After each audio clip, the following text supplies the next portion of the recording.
Hello, my name is Michaela Smith and I'm from Mr. Hammond's 5th period class. This video will be the measure of development patterns of social and economic differences at a variety of scales. So in contrast to the periphery and semi-periphery, the core countries achieved dominance through industrial production of goods. The core is defined as the developed countries north of the equator. As seen in this specific graph, the countries labeled in green would be considered the core, with the outlier being Australia.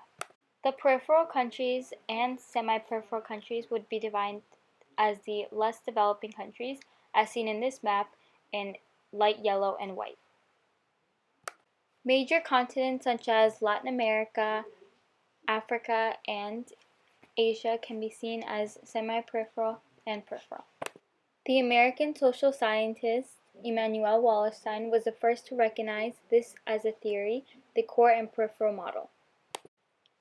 The distinction among core and peripheral would be that the core has dominance over industries because they are able to hire peripheral countries to mainly do labor work.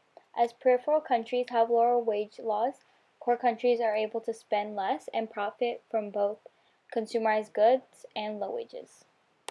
Through the Industrial Revolution, countries with economic stability were able to be the center of new industrialized goods, causing core countries to have the largest beneficiaries of new modernized products, as peripheral and semi-peripheral would lack in the money and communications to purchase goods. Finished products would come from raw goods in peripheral countries sold to core countries, while core countries are able to make consumer goods and sell them back to peripheral countries at a larger cost than the raw goods exportations. Examples would include Western Europe being the core to Eastern Europe, which is the peripheral, that has control in business affairs, since peripheral countries could produce unfinished goods, and peripheral countries will at times assemble goods to finished products at a higher selling rate. A real-world example includes the relation between Venezuela and the United States.